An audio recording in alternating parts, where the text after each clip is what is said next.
Hello, Jacob. I'm so glad that you're joining us today. Can you introduce yourself to our audience just in case they may not know who you are? Tell us a little bit about you and your background, please. Everyone's favorite thing, come up with their own introduction, right? Well, let's see. I am an astronaut. No, first of all, I'm just happy to be here. I've spent time with your materials and your site. I just love what you all are up to. So thank you for the invitation. Oh, thank you. That's kind.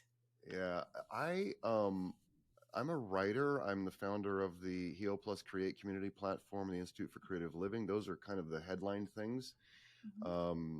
I came to this a long, sort of crooked way, and unlike a lot of your guests, I don't have the academic background in this. What it came from was really a deep exploration for me to find my life again. I woke up at age 34 and realized that I had created a life that I didn't know what to do with. I didn't love, and I found myself stuck. And I'm like, I need to reset, and I really had no idea how to do that. And so that began this process 15 or so years ago of really diving deeply into self-discovery and then realizing how much I wanted to share that with other people. That's so powerful. And I specifically, because I think many of us have been to that point of I'm stuck, or this isn't what I imagined it was going to be. What was that moment for you? What was that impetus for you that you just realized this is not what I want, and that you want something different? Yeah. Wow. I was 34 and I woke up in the middle of this life, several companies I had founded and was working in, and was completely overwhelmed. All the external markers of success, though, this big house, and I just built this beautiful new office, and so much to be proud of, which is why it was especially terrifying to keep waking up at 3 a.m. in a cold sweat and wondering, is this all there is? And oh no, this road I've been on it's not taking me where I want to go. And honestly, it didn't happen all at once, but it began to be this preponderance of experiences like that let me know something has to change. Mm-hmm. Mm-hmm. And honestly, I've been there myself. I can pinpoint the day that Really? I remember the moment. It was, for me, I was in central office working in a job that was supposed to be my dream job as an arts integration specialist for a county system. And I remember pulling onto the Beltway, having no idea how I got there. Like, those moments when you're driving, you suddenly look around and you're like, how did I get here? Which was scary. It was in the middle of the pouring rain, and I had to merge over 4 lanes of traffic to get where I needed to be. And I just remember like a thunderbolt of lightning just hit me. It was like, this is not what you are supposed to be doing right now. Wow. And yeah, but that's kind of like, wow, that was great. Like, it was a big moment. I remember going, okay, all right, you got my attention now. Like, but then the next step, the very next step for me, I'm sure for you, is, well, shoot, if it's not this, what the heck is it? Because I've spent so much time cultivating this dream, right? And so to give it up for what? That's a scary next step. So I'm hooked. What happened next?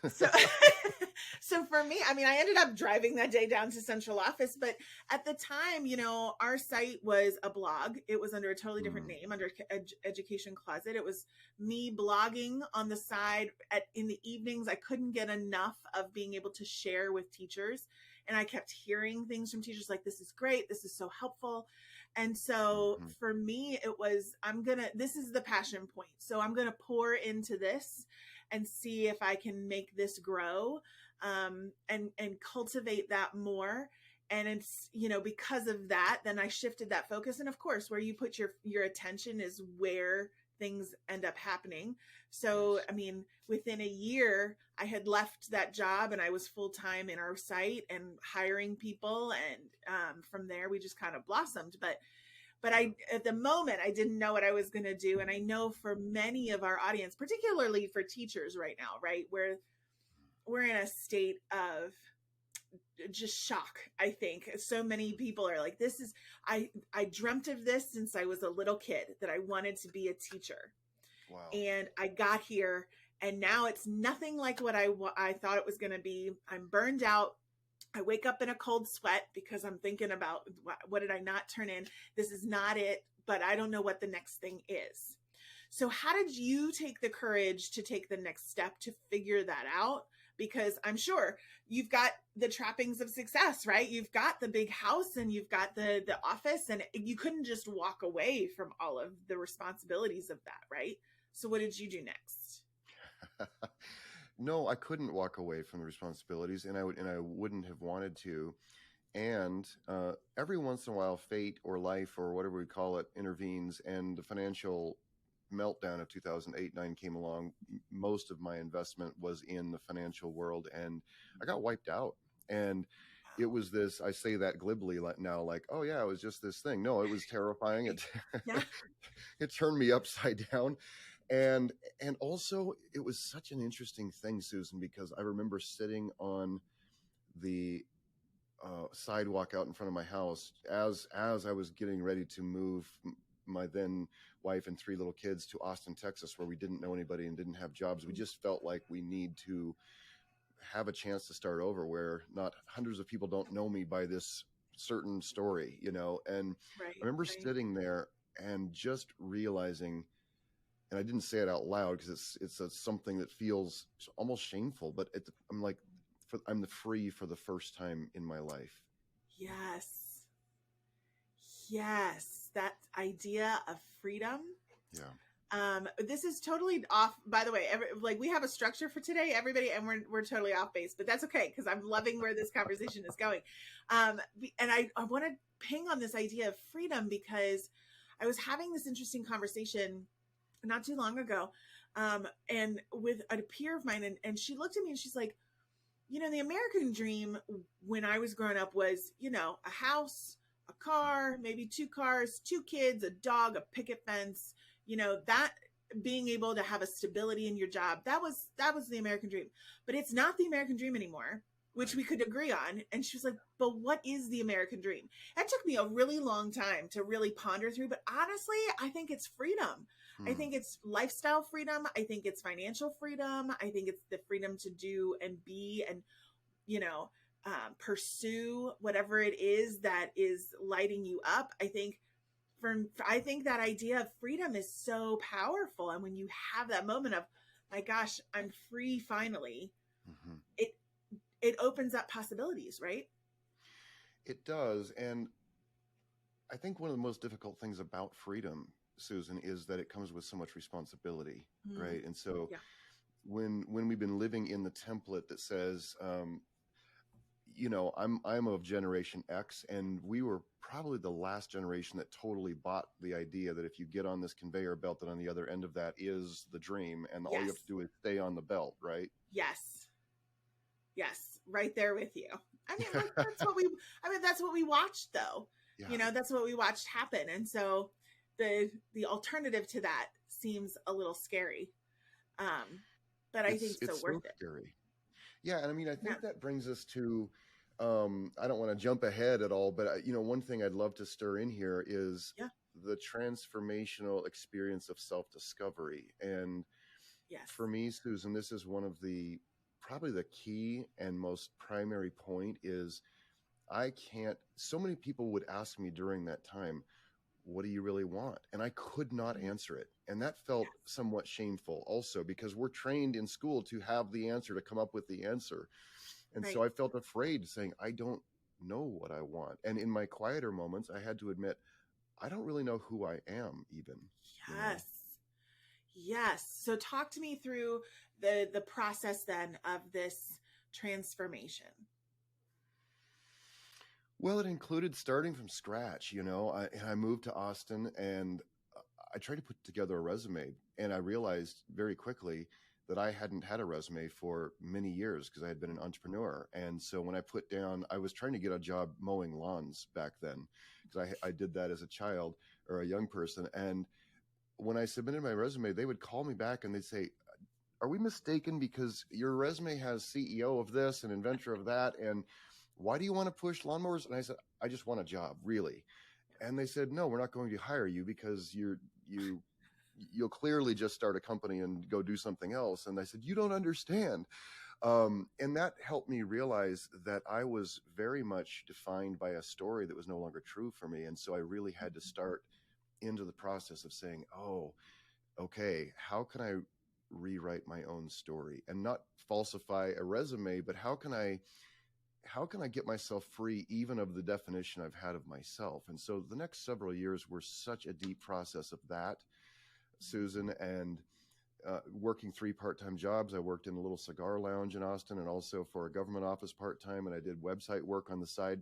And it was just enough to keep it together and feed my kids and all that while I was going through this process. And I remember one time my oldest son, who was then 13, and he had just had his spectrum diagnosis, and he's such an intelligent and also willing to ask really hard questions.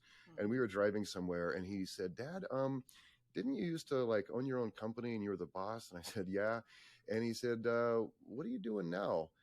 And I said, well, one of the things I do is carry boxes from this warehouse to this government office in the back of the car. And he sat there quietly for a while and he said, it's kind of a come down, isn't it? And Susan, I pulled over because I had tears in my eyes and I said, Nathan, yes. And this is the first time in my life that I've stopped long enough to even ask what I want to do, what I would love to create.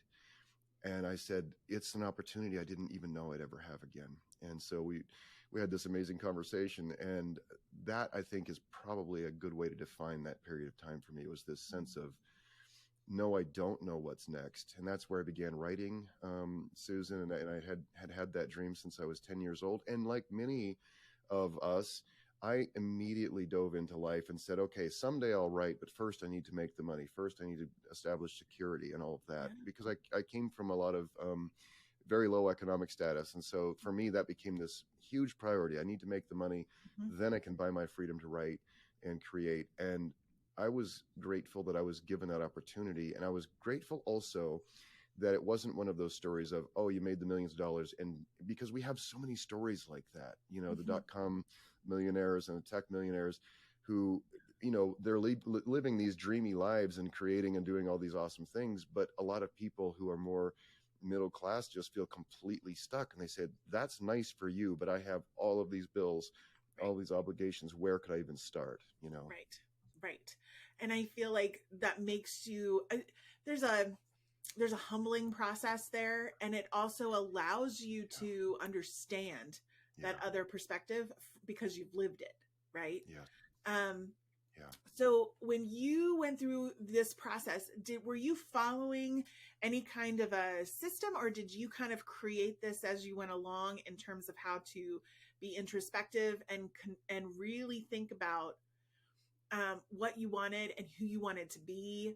And because those questions that you're asking, or that you were asking yourself at that time, I mean, we all ask those, but I don't think any of us sit with them very long or very well, because like you said, it's somewhat shameful. So how did you find, like, what process did you use, or did you kind of invent as you were going along that allowed you to sit with those important questions until you discovered what it was, and then that next step forward? Wow, I love that question. A kind of a combination, you're probably not surprised to hear, kind of a combination of all of those approaches.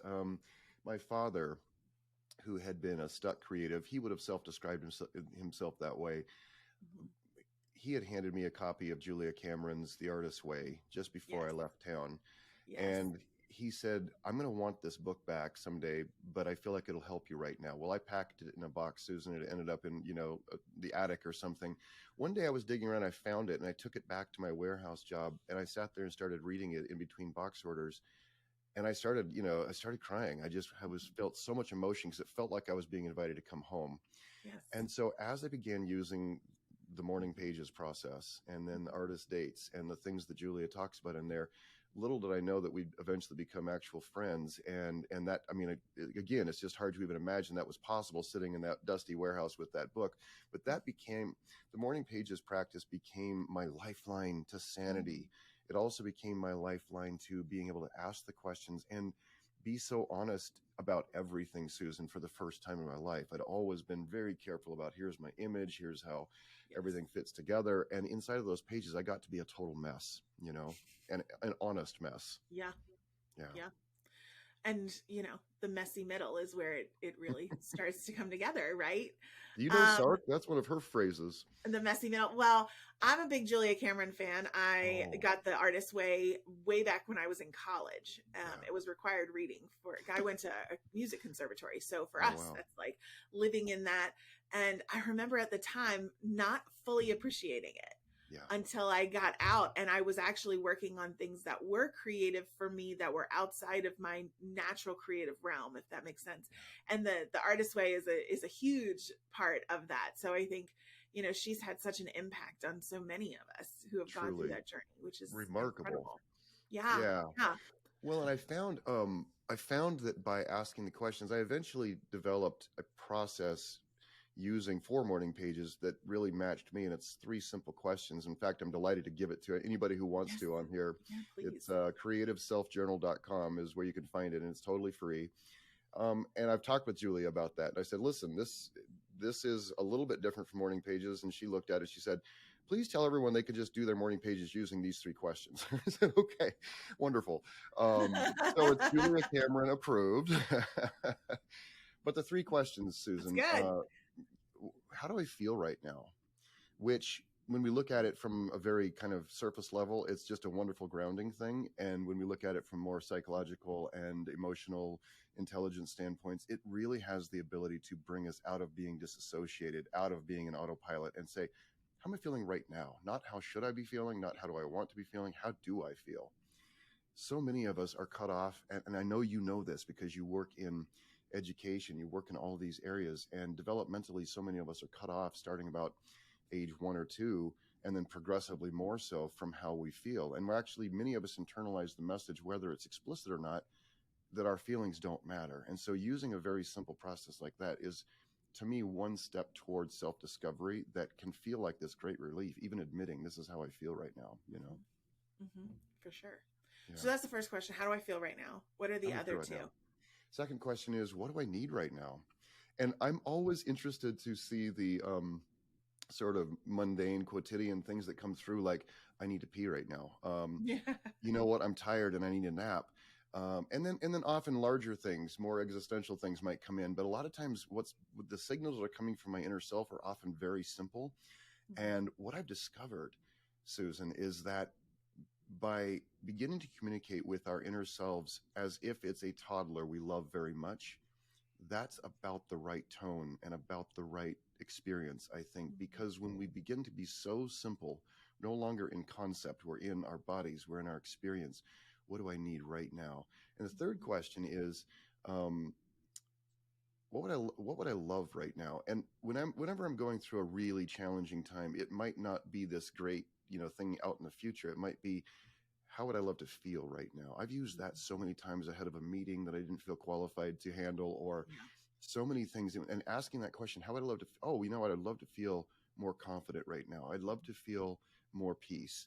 And there's something, and then to use it as a creative, the expansion of that is becomes this creative visioning tool of what would I love to create. But usually when we're going through times of turmoil or anxiety, we have to keep it really close to home. Well, how would I love to feel right now? Mm-hmm. Oh, the powerful questions, but again, so simple, which is oftentimes what I find. The simplicity is some of the most powerful work that we can do. Yeah. So fast forward. Let's fast forward. So, because you're not still in the warehouse. So how did that journey end up for you? Where did it take you? Well, I wrote my first book, which was a creative nonfiction, and self-published it. I entered this, it was called the Next Top Spiritual Author Contest, which sounded like a funny thing to me, but then I entered it and didn't win the contest, thankfully. But I did meet a guy who was one of the publishers who was putting it on. And after I moved back to Boise in 2012, he hired me, from a distance, and I became his marketing director to help him publish books and produce events. So I got to work with amazing people like Byron Katie and Dr. Joe Dispenza and the Ruiz family who wrote the 4 Agreements. I mean, just some truly remarkable humans. and got to attend those events. And little by little, he began inviting me to teach at those events as well. And over time, that developed this sense that I wanted to dive a lot deeper into the question of what is creativity? What is it even? And it didn't start as an academic thing for me at all, but I began to realize when I would hear it coming out of the mouths of my friends and my family, Susan, you probably hear this all the time too. I'm just not that creative. Yes. I'm just not that creative. Yeah. And so what is your answer for that? I've learned not to contradict that, because that's a tape that's running, a societal script that's running, you know. Yeah. We wouldn't have heard that. We wouldn't have heard that in, 200 or 300 years ago, before the Industrial Revolution really took hold and we began to realign ourselves with the needs of a machine world, where everything needs to be conformist and fit in, and also be very specialized. We wouldn't have heard that because people were much more generalist back then. So you might be able to fix a fence and write a poem and shoe a horse and make a dinner or whatever. Nowadays, we get ourselves so narrowly, focused into the thing that we are doing to make money, that a lot of times we lose the generalist curiosity about life, about ourselves, about the world, and about what we'd love to do right now, what we'd love to make. Mm-hmm. So now you address this question, I know, in your book, The Creative Cure. So tell me a little bit about the synopsis of that and the thesis that you were working with in that book. It really changed for me. I wrote a book just before that one called Blessed Are the Weird, and that was based on this little poetry piece that had gone crazy viral. And so I wrote this book about it. What was interesting, though, Susan, is I was not happy with the sense of exclusivity, as if it's only for those eccentric types, the artsy types. Yeah.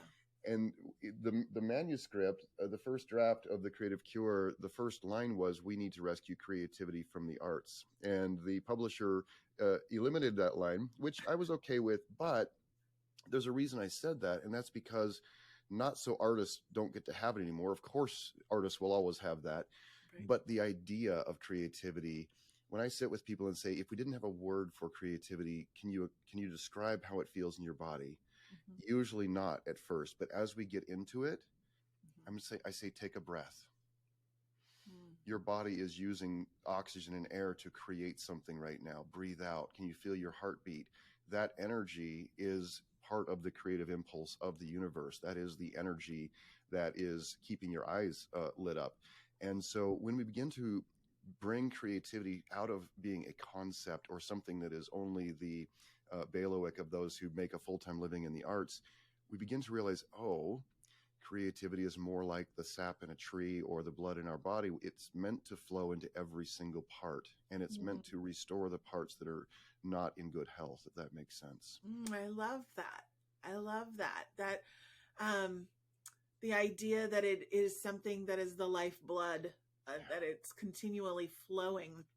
Generally, when people ask me my definition of creativity, it's always the fingerprint of the human spirit, because I feel like it's so unique, and it's something that we express, and that everybody has one, similar to your point, that everyone has this ability. But I love the imagery of having it be something that flows, and that it's that it both washes us clean, and it also fills us with the necessities of life. What a beautiful way to think about that. I find, thank you. And I find that people's eyes light up when they hear that, mm-hmm. because what I've found, Susan, is often when people come to me for creative guidance sessions and we're working together on what they see as their primary block. Mm-hmm. And I'll say, rather than try to smash that or push through it, why don't we walk around it for a while? Why don't we ask it its name? Why don't we see what it has to tell us? Because that block, what I've discovered, and I'm so really grateful to be working with so many credentialed people and neuroscientists and psychologists and therapists who've been able to help me understand all of this better. Mm-hmm. But what I find is those blocks are almost always related to traumas, unprocessed traumas that generally happen to us between the ages of 0 and 8. Almost always, that's what that block is. Yeah. Which is, so incredible to think about, that how much occurs to us and through us in our early years. Yeah. So elementary teachers, if you're listening, this is, we know that you are rock stars, but this is why some of this is so important. Um, in your book, you talk about the 3 creative enemies. So I'm Mm. curious, can you tell us what they are and then how we can overcome those enemies? Yeah, and I love that you just shouted out to elementary teachers. I grew up, Susan, outside of the usual educational system. So I was raised in a very fundamentalist Christian cult thing. So Mm-hmm. we were not put in public school at all. And then I raised my children mostly in public school and charter school. Yeah. And that gave me such a better understanding of what's happening at school Mm-hmm. and how much hard work teachers are putting in and how little reward they see for it. So I'm with you in that shout out. Thank you for that. Yeah.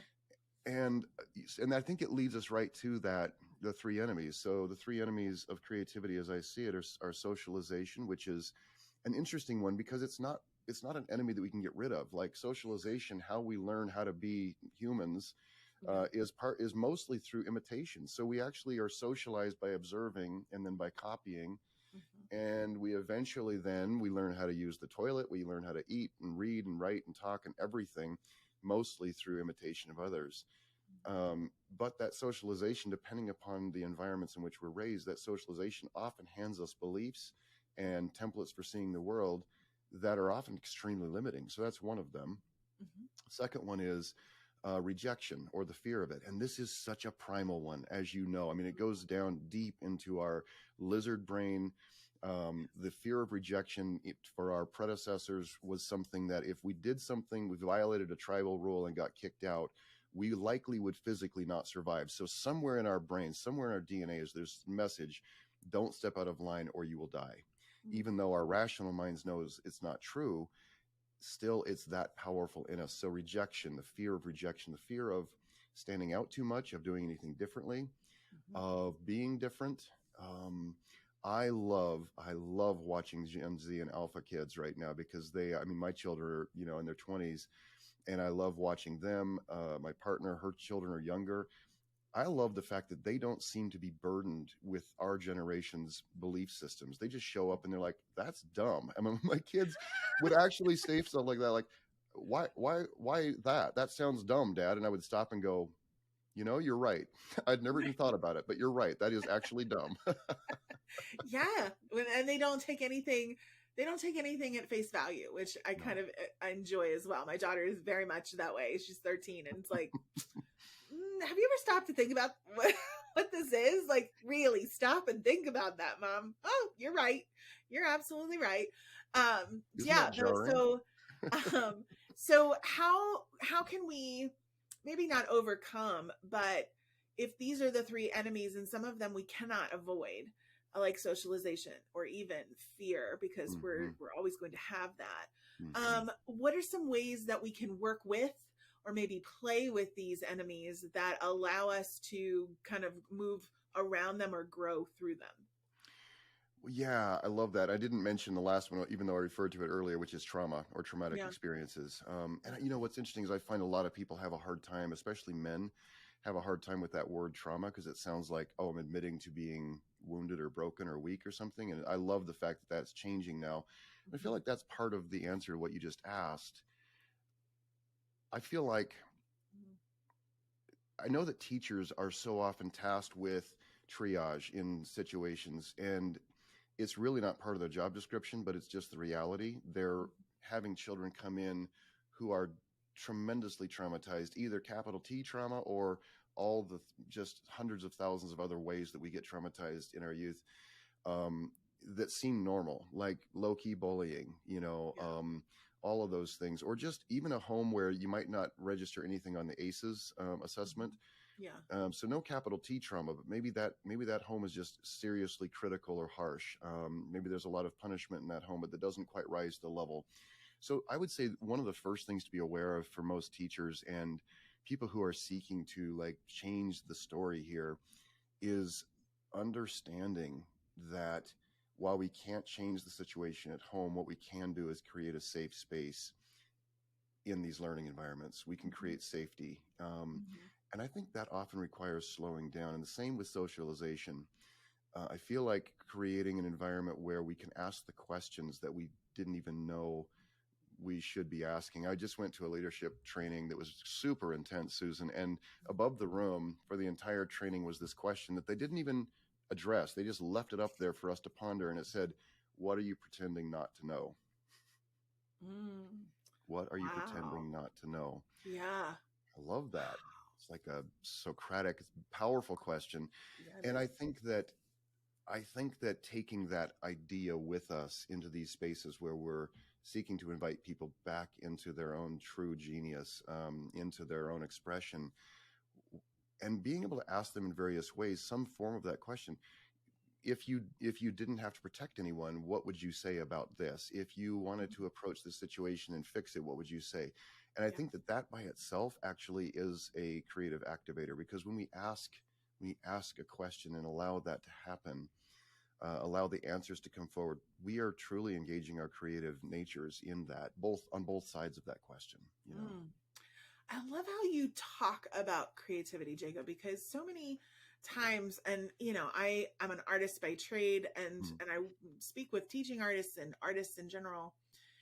You're right, it does come from the space of what we can physically do, what we can maybe mentally do, and work with one another. But the way that you talk about creativity is as a healing presence, almost mhm, as if it's something that we can interweave into so many of the things that we're facing throughout the day, mm, almost like everyday creativity, which I mhm, love. I love mhm. this idea. So um, what are some of the transformative practices or exercises that you use to help you tap into that?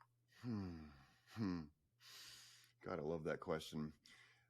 And it was interesting when I was pondering this ahead of coming on with you today. I was thinking, wow, I wanted to come up with something really sophisticated. And the truth is, it's so simple, Yes. Susan. And what I find is that the inner creative self, and I think that it's an important distinction to make. The way that our culture commonly talks about creativity is it's either a gift or trait that certain people have more of, and some people have less of, or maybe none at all. And that, so it almost sounds as if it's a special inheritance, or it's a bolt on. So a lot of the creativity work that's out there now in the business world tends to be trying to bolt creativity on top of, rather than realizing it's intrinsic, it's essential, it comes from within. So I think one of the most transformative things ever for me is, and something I share with everyone and really seek to invite people into, is self self discovery, but in a framework like the daily journaling. So I use it about 10 to 15 minutes a day. If sometimes it'll run on longer than that, but it's for people who are thinking my life is so busy I wouldn't have any time. Honestly, sitting quietly and writing answers to three questions, to me, what it does, it sends a powerful signal to our psyche, to our subconscious, that says, I matter. I matter. Mhm. Yeah. My inner self matters. My feelings matter. My dreams and ideas matter. And we receive messages all day long, every day, that we don't matter. And we sit in a nation that's so deeply divided. And so we get messages constantly that say the forces that are making this world worse are so powerful, so overwhelming, there's nothing I can do. So that's one thing I really seek to change, Susan, is reintroduce people to themselves. Mm. It's really not my process that's going to make the difference. The medicine, the healing, the joy that comes from all of that comes from within. And so a little space around the self every day to answer that question, to answer those questions, and then recapture the ability to dream a bit.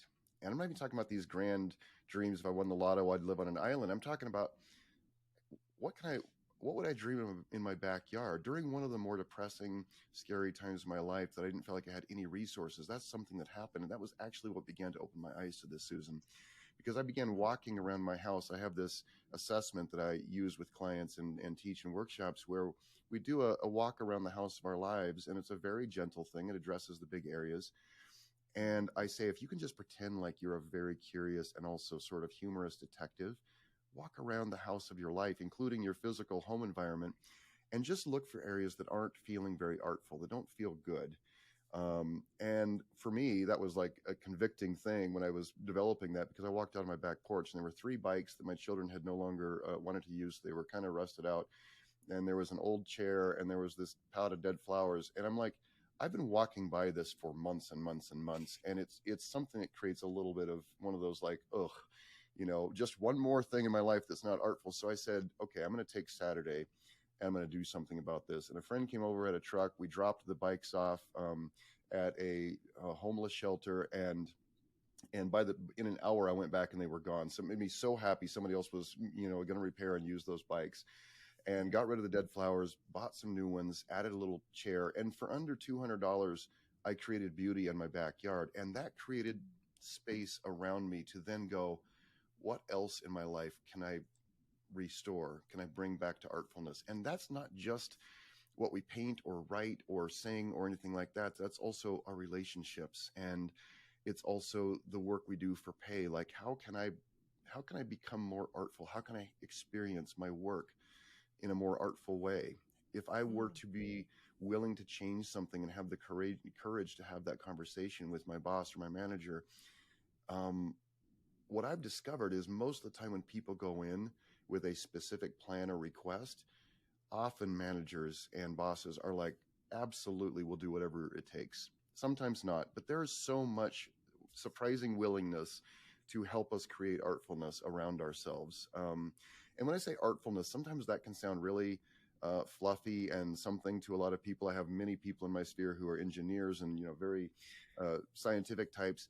And I remember walking through one of the companies I had started with my younger brother, and he was running it then. And it's this engineering company, it's software, it's all this stuff. And he said that to me as we were walking through. He said, I'm just not that creative. And then we walked into his office, Susan, and he sat down at his chair, and there were three screens, and it looked like the Matrix. There's all this code. I watched his posture change almost as if he were sitting down at a grand piano and was a pianist. When he sat down in front of those screens, I watched him go into flow state. And I put my hand on his shoulder and I said, brother, this is like watching you compose a symphony. This is one part of your art. And his eyes lit up. He said, I've never thought of it like that. I said, and that's really, Susan, what began to help me say, I need to help change the conversation around creativity, because everyone has access to it, and it's meant to be used in every part of our lives. That's so wonderful. So before we wrap up, I want to follow up with just one other question. Then this is this is just based on our conversation, Jacob. So when somebody comes to you and they want to begin this process, what are some questions or guidance that you use to help them start? Sometimes I'll use tools, and I love that question. Wow. I never go in with a set list of questions. Often the questions become similar, but a lot of times with people who are starting, about our age group, we've entrenched ourselves so deeply that sometimes it's hard to even know what to ask, where to start. Right. A lot of times we'll start with personality assessment tools such as, the Myers-Briggs or StrengthsFinder. And I use a number of them, sometimes all of them. Mm-hmm. And what I find is that when people begin the process of self-discovery, they begin to realize, oh, this is who I am. Oh, and this is where I've distorted myself to fit in or to make a living or to be safe or protect myself from, more traumatic experiences. And so what they'll discover is so much clarity about who I really am inside of all of that. Mm-hmm. And then also clarity about the ways that we've developed into things that really no longer are good for us or are no longer alive or work. And so what I'll do then is this very gentle and deliberate process of slowing it all down. No sudden moves. We're not asking you to quit your job or get divorced or anything right now. Let's just pause here in the reverence of this space and say, with this information in front of me, with this dawning and clarifying picture of who I really am and what I would love, what does that indicate, and how can we be gentle with the places that we've really spent a whole lifetime developing away from that? Because we don't want to just yank that bent limb, like the apple tree, the limb was pulled back with a rope and it's bent, it's grown crooked for 40 years. You don't just make it straight overnight, you'd break it. And so I really try to take that approach with myself and with everyone, is how can we gently begin to move in the direction of what feels true and real for us, you know? That's wonderful. That's wonderful. Now, this is the question that I ask every guest so that every guest has an opportunity to kind of put their individual fingerprint on it. Hmm. If there is one thing about creativity that you would like everyone to know, what would it be? Hmm. I love one of the simple definitions of creativity, which is the process by which something rare, original, and valuable is formed. Mm. And when I sit with people who are so afraid that they can't produce something rare, original, and valuable, I say the most creative project you will ever embark upon is becoming yourself. What if you are that rare, original, and valuable thing? Mm. And watching that change the conversation, watching them, just sit up straighter and say, what if that's true? And Mhm. to me, that's not just a pleasant thing to say, Susan. To me, that is the fundamental truth of this thing. Because the more people who come into the health of their own being, even if they don't become crusaders or join some great campaign or do anything that we would look at as remarkable, if they take the joy and the health of that out into the world, when we look at physical science, a single healthy cell is so many more times more powerful than a diseased cell. So people who live in this world that feels so, full of fear and disease and turmoil and all that, and feel overwhelmed by it, I want everyone to hear the message. As you become truly healthy, as you become aligned with who you really are and begin expressing your life from that position, Mhm. you are actually becoming the medicine the world needs. Just your presence here. Oh, thank you so much for sharing such a powerful message with us today. Mm. It has been such a true pleasure. Can you let people know where they can find out more about you, where they can connect with you? Sure. They can go to jacobnordby.com. A lot of people drop that D, so I say it louder. jacobnordby.com. And I do have a message box there so they can send me a note if they'd like. I would love to invite, this is a little easier one to remember, creativeselfjournal.com. Go download that program. It's free.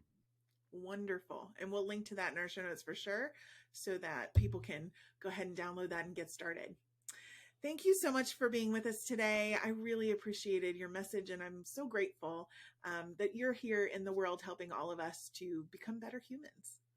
Susan, I'm so grateful that you all reached out to me and I spent time on your site. I'm in love with what you're doing. Thank you for doing. I know that's really, really hard work.